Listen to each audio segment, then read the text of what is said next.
এদিকে ছেলের জন্য স্নানের জল ভরতে দিলাম, তো জলটা আমি রোদে দেবো। আর এদিকে আমি দুটো দুব্বো ঘাস উঠাচ্ছিলাম। তো তোমরা জানোই জলের মধ্যে দুটো দুব্বো ঘাস দিয়ে আমি জলটা রোদ্রে দিই। তো চলো ঝটপট করে ঠাকুরের বাসনগুলো মেজে ফেলি। ঠাকুরের বাসনগুলো মাজতে নিয়ে চলে এসেছি। তো আজকে তাড়াতাড়ি করে আমার কাজকর্ম সেরে উঠতে হবে, কারণ অনেক কাজ আছে আজকে বন্ধুরা। তো চলো তোমরা তাহলে দেখতে থাকো ভিডিওটা। আর আমি ছেলের জলটা দেখো ভরে নিয়েছি, রোদে দিয়ে নিই। এদিকে আমার কাজ করতে করতে ছেলে স্নানের টাইমও হয়ে যাবে আর জলটাও গরম হয়ে যাবে। যেহেতু একটু অনেকটা এখন ঠান্ডা ঠান্ডা পড়েছে, এখন ঠান্ডা জলতে স্নান করানোটা উচিত নয়, সর্দি কাশি হয়ে যেতে পারে, জ্বরও আসতে পারে, ওয়েদারটা এখন চেঞ্জ হচ্ছে। তো এই কারণের জন্যেই জল এখন আমি রোদে দিয়ে গরম করে নিই, তারপরে স্নান করাই। তো দেখো আমি বাসন মাজতে বসে গেছি, কিন্তু একটা জিনিস আনতে ভুলে গেছি, সেটা হলো একটু মাটি। তো একটু মাটি দিয়ে যদি বাসনগুলো মাজা হয় না, আঠেলা মাটি দিয়ে, তো আর কি বাসনগুলো খুব ঝকঝকে পরিষ্কার হয়। তো আমি এই সাইডে গেছিলাম, দেখলাম নেই ওখানে মাটি, তো চলে গেলাম ওই যে দেখো দরজার সামনে মাটি আনতে। তো চলো আমি তাড়াতাড়ি করে বাসনগুলো মেজে নিই। আর এই পিতলের জিনিস মাজতে তো অনেকটা টাইম লাগে, ঠাকুরের বাসন মাজতে সময় তো লাগেই বলো বন্ধুরা, একটু চকচকে করে না মাজলে কি ভালো লাগে? তো চলো তাহলে ভিডিওটা তোমরা দেখতে থাকো।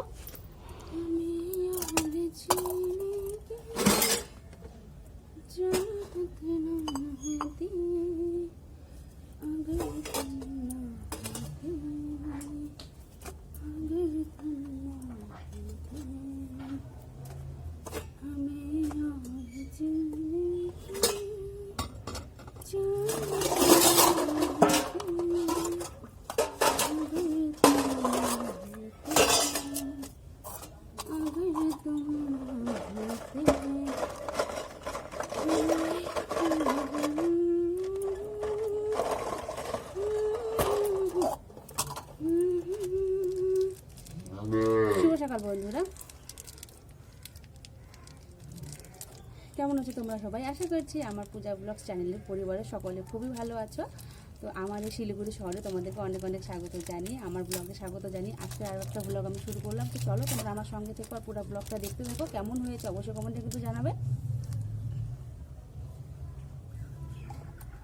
তো পুরো রোদ উঠেছে, ঠাকুরের বাসনগুলো মাজতে বসে গেছে, দেখতেই পাচ্ছ এত রোদ উঠেছে, এই রোদের মধ্যে বসেছি।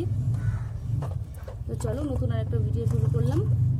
সারাদিন সঙ্গে থেকো, পাশে থেকো আর দেখতে থাকো।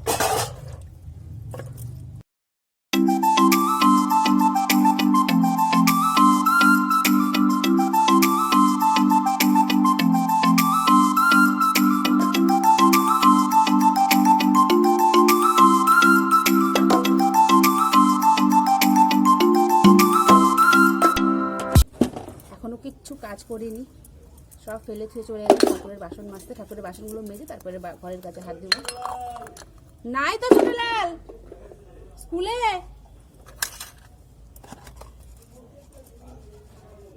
পাঁচুর বন্ধ।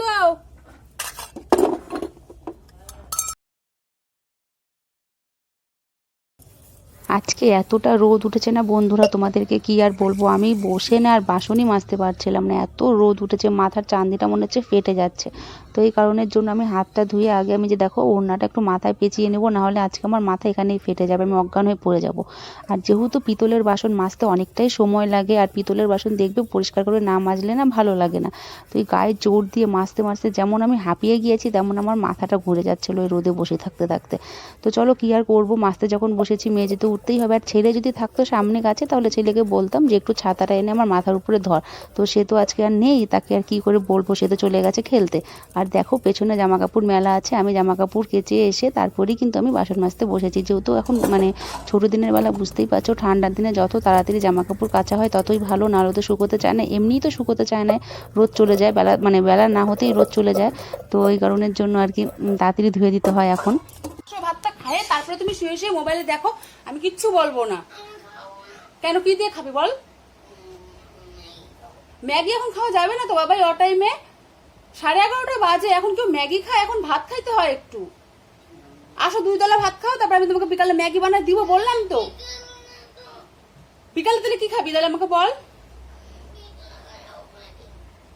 দিদিভাই পরে বানাই দিবে নি। তো বন্ধুরা দেখলেই তোমরা, আমি ঠাকুরের বাসন কোসন মেজে এসেছি, এসে মাথাটা ঘুরে অস্থির হয়ে গেছে আমার, এতটা রোদ উঠেছে আজকে, অসম্ভব রোদ উঠেছে, কিছু কথা আটকে যাচ্ছে আমার, জল খেতে হবে। একটু দাঁড়াও বাবা, দাঁড়াও, বললে বেরোবা না, এখন একটু ভাত খায় তারপর তুমি বেরো, আমি না করবো না বাবা, ভাতটা খায় নাও।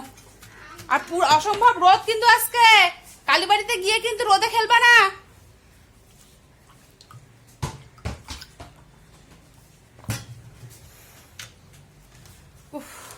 মনে হয় আত্মা এখন ভিজলো, আত্মাটা শুকিয়ে গেছিল আমার জলের জন্য।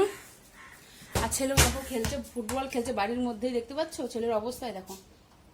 দেখো ভাত খেতে বলছি খাবে না, ওর রাগ উঠে গেছে, ওকে দোকান থেকে চিপস আনতে দিইনি। কেন চিপস দিয়েও ভাত খাবে, এই কারণে ও ভাত খাবে না আজকে, আমি খেতে দেবো না বলে ভাত খাবে না। তো আমি বাসন টাসন মেজে এখনই এলাম ঘরে। এত গরম এত গরম এত রোদ উঠেছে, কি বলবো তোমাদেরকে, কিছু বলার নেই আজকে।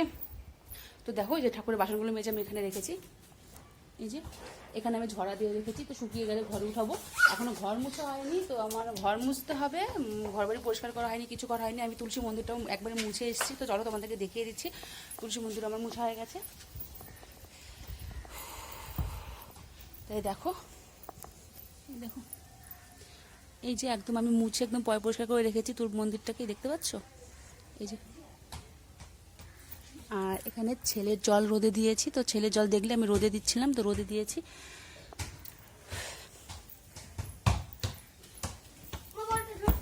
এই এই এই গেল গেল গেল ঠাকুরের বাসনগুলোর মধ্যে।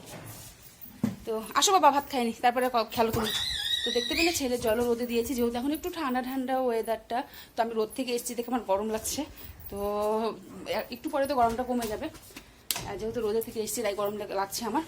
আর তোমরা দেখলে আমি বাইরে বসে তোমাদের সঙ্গে অল্প অল্প করে আস্তে আস্তে কথা বলি, কারণ মানে বুঝতেই পারো লোকজন দেখলে হাসাহাসি করে, মানে মানে কী কী মন্তব্য করে, ভাবে ওরা যে কী করে, ফোনের মধ্যে এত বকর বকর করে, পোকার মতো হাসাহাসি করে দেখে। তাই ফোনে আমি একটু বাইরে একটু কম কথাই বলি, বাড়িতে কেউ না থাকলে তোমাদের সঙ্গে আমি কথা বলি, নাহলে আমি বেশিরভাগটা দেখবে ভয়েসে দিই। তো চলো পরে দেখা হচ্ছে তোমাদের সঙ্গে আবার, ঠিক আছে? টাটা, পরে আসছি, কাজ করে নিই, খেয়ে নিই, একটু খিদে লেগে গেছে আমার।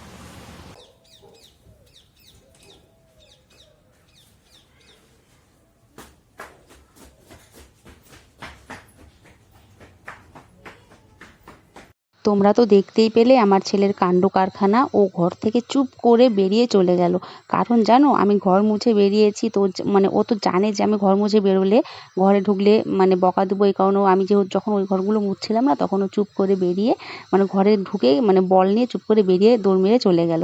তো এই কারণে আমি ওকে দেখতেও পাইনি, যখন ভিডিওটা দেখছিলাম না তখন আমি ওকে দেখেছি। তারপরে বলেছি কিরে তুই এই অবস্থা করেছিস কেন আমার ঘরে? এই কারণে তো বলি আমার ঘরে লক্ষ্মীর পায়ের ছাপ কোথা থেকে এলো, ঘরটা না শুকোতেই ঘরের মধ্যে এত সুন্দর সুন্দর ছাপ কোথা থেকে এলো।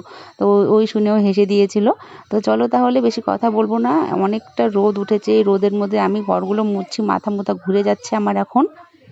রোদের মধ্যে বসে বাসন মেজে এসে তারপরে এই যে এখন আমি ঘরগুলো মুছছিলাম, এই ঘরগুলো মুছে চলো তাড়াতাড়ি করে আমি স্নান করে পুজো দিয়ে উঠবো। তো স্নানটা সেরে তারপরে তোমাদের সঙ্গে আবার কথা বলতে আসছি। ঘরগুলো তাড়াহুড়ো করে মুছে নিই।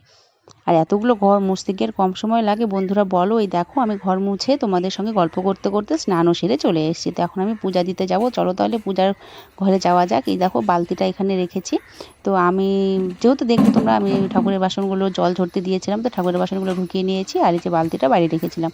তো এখন আমি যে তুলসী মন্দিরে একটু জল দিয়ে, তুলসী মন্দির তো অটোমেটিকলি আমি ধুয়েছি, আগে পরিষ্কার করেছি, করে তারপরে নিচটা লেপেছি, তোমরা তো দেখলেই।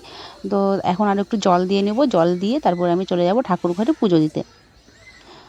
তো আজকে কাজ করতে করতে অনেকটাই বেলা হয়ে গেছিলো, প্রায় 3টার মতো বেজে গেছিলো। আজকে এত কাজই ছিল বন্ধুরা, কি বলবো, কিছু বলারও নেই। কাজ তো করতে হবে, সংসারের কাজ, মানে কাজ তো আর কেউ করে দিয়ে যাবে না, নিজেকেই সব করতে হবে যতই বেলা হোক না কেন। আর এদিকে কালী পুজোর মানে গান বাজতে শুরু হয়ে গেছে, ভিডিও এডিট করতে পারছি না, এতটাই প্রবলেম হচ্ছে আমার। তো তোমাদের সঙ্গে ভিডিওগুলো মানে শেয়ার করতেও দেরি হচ্ছে, কী যে করি কিছু করার নেই আর কিছু বলার নেই। তো দেখো আমার পুজো দেওয়া কমপ্লিট হয়ে গেছে। আর এত সুন্দর লাগছে আজকে আসনটা ঠাকুরের, এতগুলো ফুল ফুটেছে না, মানে সাজিয়ে দিয়েছি, এত ভালো লাগছে দেখতে, একদম লালে লাল হয়ে আছে, লাল সাদা দিয়ে ভরে গেছে আসনটা। তো দেখো আমি পুজো দিয়ে কমপ্লিট করে তারপরে তোমাদের সঙ্গে ভিডিওটা একটু শেয়ার করলাম। কালীঘাটের মন্দির, জোড়াসাঁকো ঠাকুর বাড়ি, জাদুঘর, চিড়িয়াখানা, দক্ষিণেশ্বর মন্দির, সায়েন্স সিটি, ইকো পার্ক ইত্যাদি। কলকাতায় কোথায় বিমানবন্দর আছে? দমদমে। কলকাতার ফুসফুস কোনটি? কলকাতার ফুসফুস কোনটি? বরের মাঠ। বরের মাঠ। কলকাতার সবচেয়ে বড় ক্রিকেট খেলার মাঠ কোনটি? কলকাতার সবচেয়ে বড় ক্রিকেট খেলার মাঠ কোনটি? Eden garden. Eden garden. কলকাতার সবচেয়ে বড় ফুটবল খেলার মাঠ কোনটি? যুব ভারতী ক্রীড়াঙ্গন। যুবভারতী ক্রীড়াঙ্গন। স্টললেক স্টেডিয়াম। স্টললেক স্টেডিয়াম। যুব ভারতী ক্রীড়াঙ্গন। যুবভারতী ক্রীড়াঙ্গন। ক্রীড়াঙ্গন। ক্রীড়াঙ্গন। স্টললেক স্টেডিয়াম। স্টললেক স্টেডিয়াম। তো বন্ধুরা তোমরা দেখতেই পাচ্ছ ছেলেকে পড়তে বসিয়েছি, ছেলে একটু পড়াশোনা করছে। যেহেতু পরীক্ষা সামনে চলে এসেছে, এখন তো পড়াশোনা করতেই হবে, একটু মন দিয়ে জোর দিয়ে পড়তে হবে। ফাইনাল এক্সাম আর কদিন পরে স্কুল খুললেই, পুজোর পরে স্কুল খুললেই ফাইনাল এক্সাম। তো সন্ধ্যা থেকে ভিডিওটা শুরু করতে পারিনি, কারণ সন্ধ্যার সময় বক্স বাজছিল, বেকার আমি বক্স মানে তখন উঠে নিজের থেকে ভিডিও করিনি, তখন আর কিছু দেখানোর মতো ছিল না, তো এই কারণে করিনি। আর বক্স বাজছিল এই কারণেও করিনি, কারণ বক্সের আওয়াজটা উঠলে তো অটোমেটিকলি কপিরাইট চলে আসবে, এই কারণে আমি উঠাতে পারিনি। তো ছেলেকে রান্না বসিয়ে এসে ছেলেকে আমি পড়াতে বসিয়েছি, তো একদিকে ভাত হচ্ছে আর একদিকে তরকারি হচ্ছে, তো এই কারণে ভাবলাম একদিকে ওটা হতে থাকুক আর একদিকে আমি ছেলেকে একটু পড়িয়ে নিই। তো ছেলেকে চলো পড়িয়ে নিই। তো ভিডিওটা বেশি বড় করলাম না, আজকে ছোট্ট করে একটা ভিডিও তোমাদের সঙ্গে শেয়ার করলাম, ছোট্ট ছোট্ট করে এখন মানে করার চেষ্টা করছি। বড় করে করলে মানে কেউ দেখতে যাচ্ছে না, তো তাই ভাবলাম যে যেটুকু পারবো ছোট ছোট করে দেওয়ার চেষ্টা করবো এখন থেকে। তো চলো তাহলে ভিডিওটা ভালো লাগলে লাইক কমেন্ট শেয়ার করে দিও, আর আমার চ্যানেলটিকে সাবস্ক্রাইব করে আমার পাশে থেকো। এই বোনটাকে যদি তোমাদের ভালো লেগে থাকে, তোমরা যদি ভালোবেসে থাকো, এই বোনটার ভিডিওগুলো যদি তোমরা ভালোবেসে থাকো, তো প্লিজ বন্ধুরা আমার চ্যানেলটিকে সাবস্ক্রাইব করে আমার পাশে থেকো তোমরা সবাই। তো চলো বন্ধুরা, গুড নাইট, ভালো থেকো, সুস্থ থেকো, নতুন আর একটা ভিডিওর জন্য অপেক্ষায় থেকো, খুব তাড়াতাড়ি তোমাদের জন্য আরেকটা ভিডিও নিয়ে আসছি। তো আজকের মতো টাটা। তো চলো আজকে তাহলে চলে যাই আমি, তো ছেলেকে একটু পড়িয়ে নিই। তো মন দিয়ে না পড়ালে আবার হবে না, যেহেতু ছেলের এক্সাম শুরু হয়ে যাবে, তো এখন একটু ভিডিওর দিকে মনোযোগ কম দিয়ে ছেলের দিকে মনোযোগটা বেশি দিতে হবে। তো চলো টাটা, বাবা টাটা করে দাও, টাটা। বন্ধ করে আসো ভিডিওটা।